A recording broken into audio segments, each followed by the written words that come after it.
The good news is that we found two great talks to replace it, two 30-minute talks, just to be clear. The first of which is with George Tarnovsky here. He was with us last in 2017, speaking about reversing using X-rays, and it sounds like today's talk is going to be an expansion on that. Okay, hey, good morning, everybody. Everybody wide awake? Wow, tough crowd. Okay, hey, good morning. So my talk is on reverse engineering using X-rays. This is not software, this is an X-ray machine. So bear with me, I've given this talk before, but there's some new slides and the presentation is going to be a little bit different, so just bear with me. A lot of it in the beginning is elementary to everybody's familiar with circuit board construction. Have you had an opportunity to, does anybody not have an opportunity to assemble or disassemble a circuit board? Wow, all right then, well, let's get going. Okay, so circuit boards, as you know, come in various sizes and shapes and so on. The complexity isn't evident from the outside view simply because you really can't tell how many layers are there or what's going on, right? So, in this particular paper is based on a Glenbrook Technologies Jewel Box 90 X-ray machine. The slide to your left is the actual X-ray machine with the stage showing where the circuit board is. To the right, this is the stage and the circuit board is placed in there. And this area right here is what's being observed. The machine's quite an impressive machine. It's a live view, not like your dental X-ray. This was me before I used the X-ray machine. So a long time before. No, actually, this is back in 1980, and that. Anybody familiar with an ADM3? No, another old guy. All right. This was that's an 8-inch drive back there, and that was a CPM-based computer we were building for analytical purposes. Anyway, enough of that. So circuit board construction. Circuit boards come in various shapes and sizes, as I mentioned, and outwardly you can't really tell the complexity. What we have here is an illustration of a two-layer, on the left, a simple two-layer board, where you could actually reverse engineer this very simply by holding it up to a light. On the right side, we've got a complex 12-layer board where you have internal plane layers. These layers here, I don't know if everybody can see that. Can you see that, Mark? Oh, you can, okay. So these layers here would actually mask the view if you were to try to backlight it and see what's going on inside. So it's pretty tough to do visually. So common methods of reverse engineering, you've got backlighting, as I just showed you, conductive tracing, mechanical delayering. So backlighting, as I mentioned, works on everything except for multi-layer boards with plane layers where you're not going to see anything. Conductive tracing, well, that's a pretty tedious task if you're talking about some of today's technology where if you have a BGA, ball grid array, the pads may not go all the way through, so you don't see all the balls, you don't see all the pads, so you can't make contact to them. Mechanical delayering, that was shown here a couple years ago, and it's rather destructive, totally destructive. You don't have anything left but a pile of dust when you're done with that, but it does work. So that's another method. I choose to use the X-ray, even though it's a little more expensive. So what we have here is we've got backlighting. This illustration on top is a simple two-layer board, and you can see where you could pretty much get through that and determine where everything's connected and reverse engineer that, right? The other two at the bottom, the only thing you can see are the vias, because these are plane layers that cover the entire board for distributing ground and power. So obviously, you're not going to be able to see anything internally. So that's not going to work for you. So here's a Spartan BGA. So in a ball grid array configuration, you can see that the contacts are made here using these spheres or balls. This is a jar of them for replacement. So in this particular case, when it's placed on a board, you're not going to see anything besides possibly just the edge of the device with regard to connections, maybe. Internally, anything within the inside, you're not going to see using just your visual aids. We have here a decapsulated device, compliments of Chris Tarnovsky. Anybody ever hear of him? I didn't think so.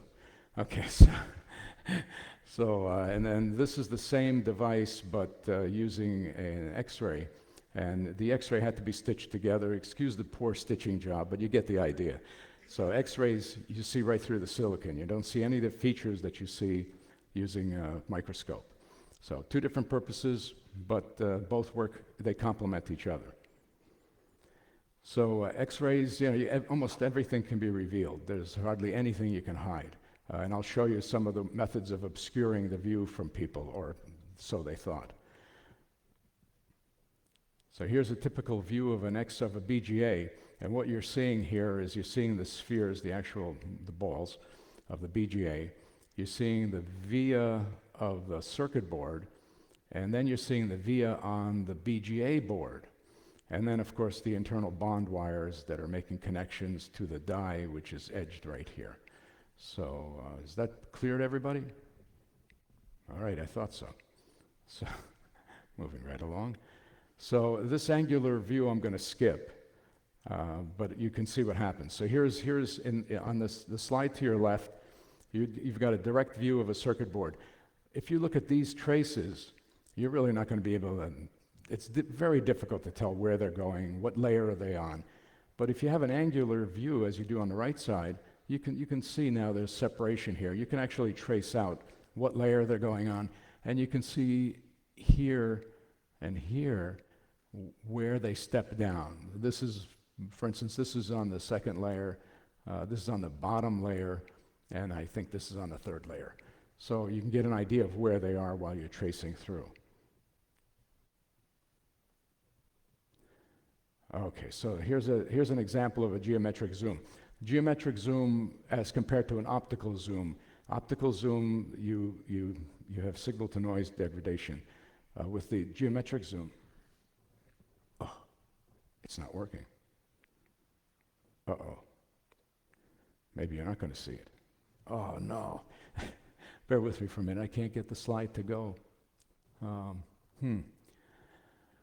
This is not a good thing. Well, I guess you're not going to see a geometric zoom. If anybody wants to see it, I'll be glad to show it to you later. The geometric zoom simply means I'm going to bring the target closer to the emitter, to the actual emission, and expose it that way as compared to optically just zooming in, where I'm going to lose signal to noise. Gee, sorry about the, this is not good because I can't do any of the, Anybody know why I can't get these to run on PowerPoint? All you geniuses, nobody knows? Okay. Sorry, folks, I'm not going to be able to show you what I wanted to show you. This stinks. This really stinks. There's got to be a way you can do this. Sorry? Yeah, I'm trying. I really needed to show this.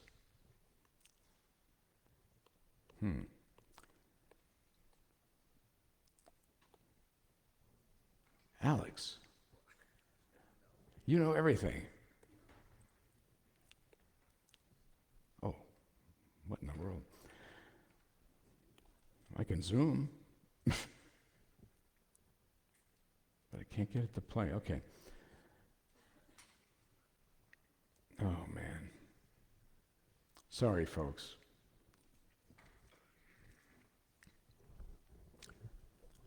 So what, this is a live slide. It's a video. Okay, this is a video. Sorry. No, it's okay, please. If you want to go back.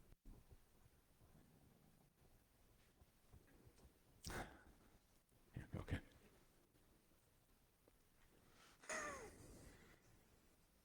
You want to exit presenter, presenter. Okay. Oh.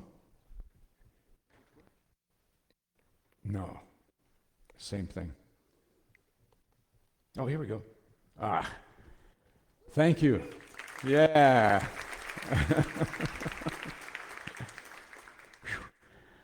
Got out of that one. Okay, so you can see how grainy it is because we're only sampling 16 times. Now, once we get to the final, now we're going to sample 256 times. You can see the signal to noise is improved, and there you are. You can see the bond wires clearly.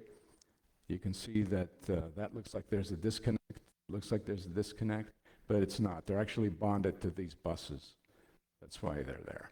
But you can clearly see that. You can clearly see it, which is pretty unique. So I'm going to do this. Here we go. Okay, so we're going to do a trace, and this would be a typical trace. And this is a little more time consuming. That's why I wanted to do this one because it'll give you an idea. We're going to trace this trace. Here we go again. What did you hit the view to make it go? I can't get that to come back.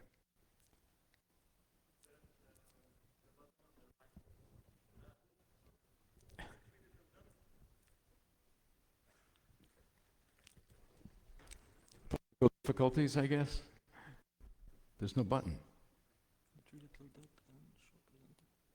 Oh, presenter view. Okay. No, don't go away. This isn't it. No, see, this is just going through all the slides.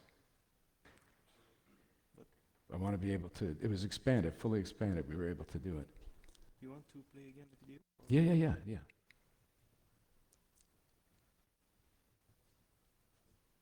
Yes. Thank you. Once again, saved. I still don't know how he did it.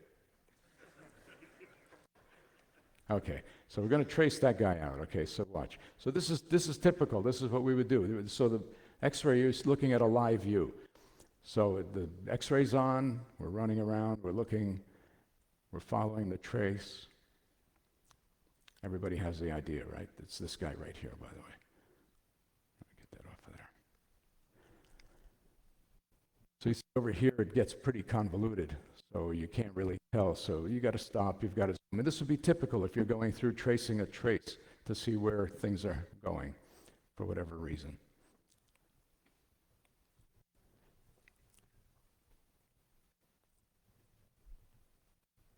So this area here, it's difficult to see whether if it's making the turn to the bottom or if it's going to the top. So that requires you to zoom in. And again, as we're going through reverse engineering, we run into this all the time where you've got to stop and take a moment and really analyze where they're going. So you have to zoom in a little further. And you can see it got grainy because I had to change the sampling rate. So now it's pretty evident that this goes like this, right? So now we'll continue. And so you can see the bond wires in the BGA. You can see the edge of the die right here and the bond wires. So you're seeing through all of that. We're still tracing. But anyway, this is our final point. That's where we were going. So that would be typical and what we do using the X-ray. Okay, so here's another BGA. Okay, so it becomes cumbersome to actually work with a BGA because not all the connect. If you look at this particular illustration on the left, you notice that not all the BGAs go to a via, any of these vias. So obviously, this one here makes contact to that, so you're able to touch that BGA, that ball. This one here goes directly out, so you wouldn't be able to even detect where it was going. So that's problematic. But in any event, we got through it and we found where it was, and that was a typical job. So here's a situation where this board, this area in yellow right here, is what we'll be looking at. And you can see from the top side, they actually have a plane layer on the top, so you can hardly see anything. Well, you can't see anything besides a few traces where they have another layer. So The picture to the right shows you that it's very, very complicated. There's a lot going on there, but all of that is inside, and it's done purposely so that you can't trace it. Here's some methods of obscuring that really don't do anything with X-ray. You can obviously get around that. So the picture on the top left is it's been covered with epoxy to obscure the design. And using X-ray, we were able to get through, do a reverse engineer, figure out which processor was there, and replicate it and take corrective measures. The picture on the bottom was somewhat of a scam, where you can see the picture to the bottom right is an obvious footprint of a smart card. That was embedded in that epoxy on that board, and that was easily detected with X-ray. The other thing is obscuring it with lead. This was something new that happened where they put a layer of epoxy down, put a sheet of lead in, put more epoxy on top, and tried to obscure the design. And here you can still see through it. It's a little more difficult to see, but you can see and detect it. Also, if you have lead between two pieces of epoxy, you can rip it apart and take it out easily, which we did. This is a rad-hardened device, and you can see through it on the left. You can see the picture. You can clearly see through it. On the right, it gives you an idea of what the device looks like compared to the PC board that it's mounted on. So this is the rad-hardened device here. And it's very difficult even to see that without zooming into it because of the contrast variation. Okay, so failure analysis. That's another reason to have an X-ray machine, right? So in this particular, the picture to the left, it's missing a sphere. So that had to be removed, reballed, replaced. The picture in the center, you can see the shorts. These shorts wouldn't be evident until you power it up. So if you're lucky, there's no smoke. If you're not so lucky, well, that's going to be costly. This picture in the upper right is it's a real problem. So you've got 3 shorts here, you've got 4 shorts here. I mean, this is a mess. In any event, the X-ray, before you power it up and destroy the circuit, or some of the BGAs, we've got BGAs we paid tens of thousands of dollars for. You plug it in and destroy it, it's very painful. So consequently, the X-ray helps you to ensure that everything is correct. Okay, so this is a little problem I'm going to walk you through that we actually had to do. So we've got this Xilinx FPGA. It's placed on this board. All the vias, every ball is provided at a via, so you can hit any signal you think. So I tried to connect it, and I had no JTAG. JTAG response was nothing. There was nothing there. So obviously it wasn't communicating. So the TDI pin, which is this one, was not connected to that via. So consequently, what do you do? What do you do? The board was defective, but I needed to get the information out of the device. So I took a pin vise with the X-ray, with the help of the X-ray, I knew where it was. I took a pin vise and I drilled a hole, touched the ball, gently, of course. That's why I used it by hand, not by a mechanical means like a drill. I'd be through the device. Then I took a pin here, connected to the TDIO, and then made contact to it, and the result was it found the device. And we were able to dump it and get the data that we wanted out of it. And that's it. Any questions? Okay, thank you. We have a question over here. Somebody had their hand up. Oh, there's a question. There's a question here. Okay.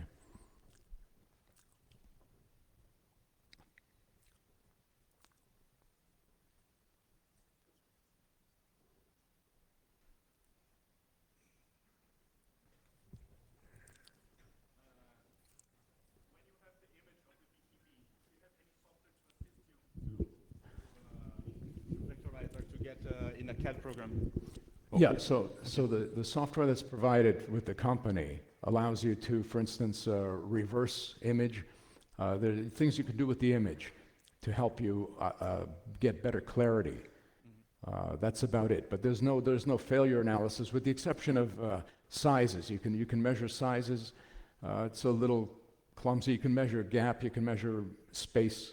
How much room there is between the balls, for instance, gaps and things like that. And wait, is it working?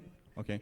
Is there a way to transform the image to a CAD software so that you can work on the circuit diagram again, or do you have to manually do it? No, manually. This machine is This is a reasonably inexpensive machine. You're talking about between $60,000 and $90,000.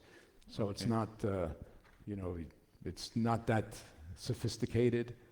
It just gets this job done, and that's Okay. basically. It's really for failure analysis, for quality control. We didn't spend $250,000, $500,000 on a machine. Okay, thank you. Okay. There's a. Hi, thanks Hello. for the talk. Thank you. Could you elaborate more on like the optical zoom?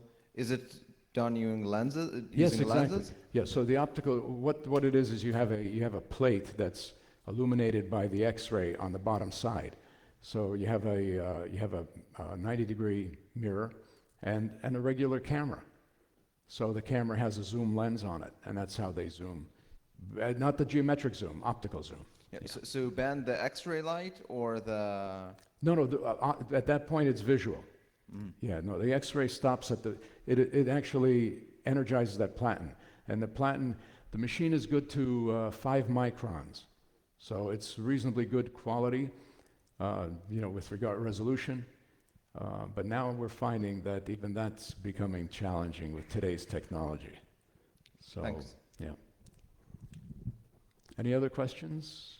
Yes, we have one over there.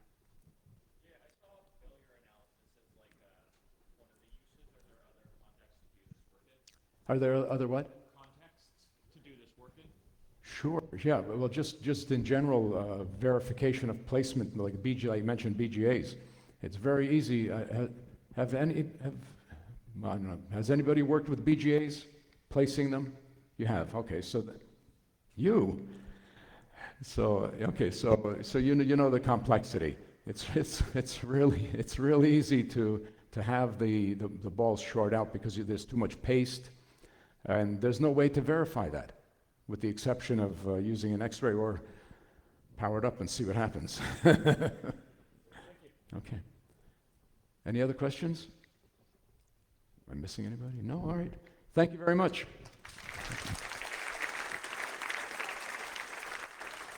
Ah.